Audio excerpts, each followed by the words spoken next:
scarf, a bandana. There's advice on the BBC website of how to make it out of a t-shirt. The key things is that it covers your mouth and your nose, that you're allowed to breathe, and basically the more levels of material, the better. All right, okay, we'll leave it there. Anna, thank you. Anna Collinson there. A little bit more on that now. As we've been hearing, we're all going to have to wear face coverings if we want to use public transport. Our health reporter Tobias Chappell explains the do's and don'ts and how to wear a face covering correctly. Here's how to wear a face covering. First off, wash your hands before putting it on using soap or an alcohol-based sanitizer gel. Without touching the front, cover your mouth and nose. It should go all the way up to the bridge of your nose and down under your chin. Hook the straps around your ears or tie them around the back of your head. You don't want any gaps between your face and the mask. Avoid touching your nose, eyes or mouth at all times. Take it off from behind, store it in a plastic bag until you can wash it, And then wash your hands. and wash it regularly with your other laundry using your normal detergent. But remember, a face covering isn't a substitute for hand washing or social distancing. And the World Health Organization says you should only wear a medical mask if you're sick or you're caring for someone who's sick. Well, Professor Robert West is a health psychologist at UCL, University College London, specialising in behaviour. It's good to see you. Thanks for being with us.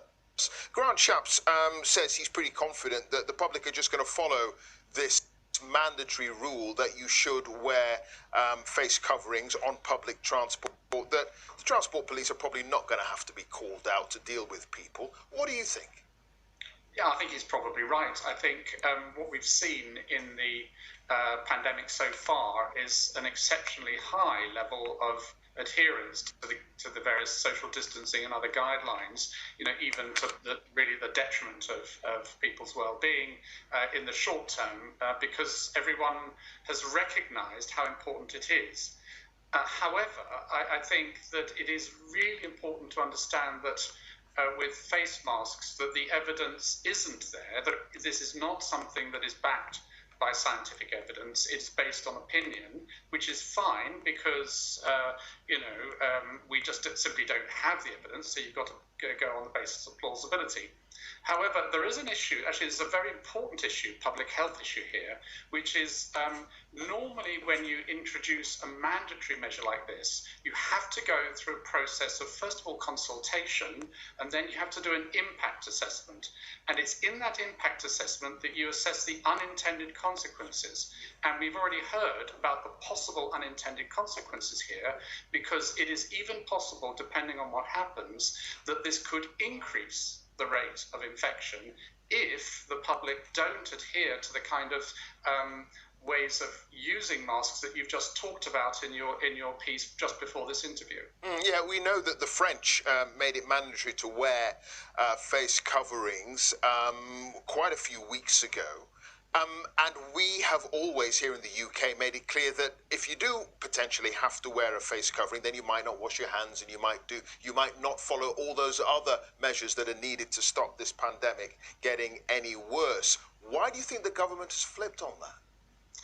I think it's because the imperative here, as we're seeing with easing the lockdown, is around getting things moving again. They feel under huge, this is my opinion, they feel under huge pressure from businesses and various people that obviously contact them around the economy and people's livelihoods and so on. And I can understand that pressure. Now, I think what would be really unfortunate would be if this whole issue of face masks was used as a way of supporting a kind of relaxation of other measures that really wouldn't be warranted, because you wouldn't want to, for example, allow a greater density of people on public transport because people were wearing face masks and you thought that that might protect them. If face masks were being used and used properly and there were no increase in density of people on public transport, then it's possible it may have a benefit. But if it was used in order to enable a greater density of people on public transport and ultimately in workplaces, it could even end up increasing R and increasing infections. And that's obviously what we don't want. Yeah, he did stress, however,